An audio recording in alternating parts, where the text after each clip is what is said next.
Electronics कॉन्वेलिएंट score bank के साथ क्या हुआ? वर्ष 2021 के दौरान एसवीबी बैंक ने अपने डिपॉजिट में भारी वृद्धि देखी। बैंक का डिपॉजिट बेस $60 बिलियन से बढ़कर लगभग $190 बिलियन तक जा पहुंचा।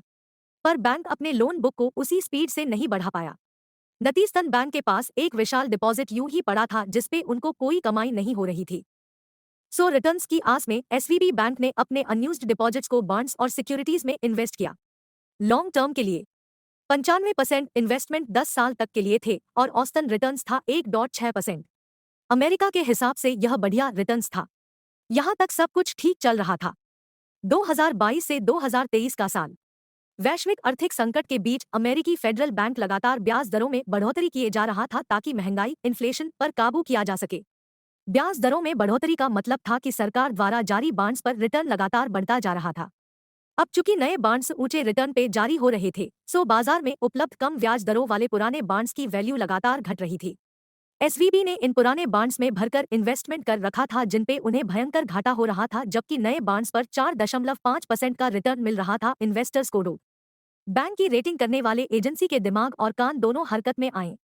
बैंक के बॉन्ड्स इन्वेस्टमेंट में हो रहे भारी घाटे के कारण रेटिंग एजेंसी बैंक की रेटिंग कई पायदान नीचे करने में तुले थे। इस रेटिंग डाउनग्रेड से बचने के लिए बैंक के अधिकारियों ने कुछ समय मांगा। डर था कि रेटिंग डाउनग्रेड से बैंक की साख पर कहीं सवाल न खड़े हो जाए। उन्हें पता ही नहीं था कि आगे क्या होने वाला है। प्लान बनाया गया कि बैंक अपने बॉन्ड इन्वेस्टमेंट को घाटे में बेचकर अपना बैलेंस शीट क्लीन करेगा और इस सौदे में हुए घाटे की भरपाई बैंक द्वारा नए शेयर इशू कर कैपिटल उगाही से किए जाने की तैयारी की गई।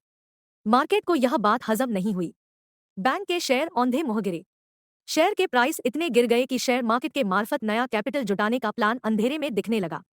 पहले ही बॉन्ड्स सेलआउट पर $1.8 बिलियन का नुकसान हो चुका था। इसी बीच एक बड़े फंड हाउस ने अपने क्लाइंट्स को सलाह दे दी कि बैंक से अपने अकाउंट शिफ्ट कर दे। बात आग की तरह फैल गई। ऐसे सलाह हर दिशा से आने लगे। फिर क्या था? लोग लग गए लाइन में। एक समय का सिलिकॉन घाटी का डार्लिंग बैंक देखते ही देखते डूब गया। बैंक एक ऐसी संस्था है जो कि अपने जमाकर्ताओं के विश्वास पर खड़ा रहता है। कितना भी घटिया बैंक सालों साल बना रह सकता है अगर उसके जमाकर्ता साथ खड़े हो। वही बढ़िया से बढ़िया बैंक रातों रात डूब सकता है मात्र एक झूठी अफवाह पर। अगर बैंक के सारे ग्राहक उसे सच मान एटीएम और शाखाओं के बाहर लाइन में लग जाए तो। एसवीबी के साथ भी यही हुआ। इसी तरह की और भी ढेर सारी वीडियोज के लिए ITV हिंदी से जुड़े।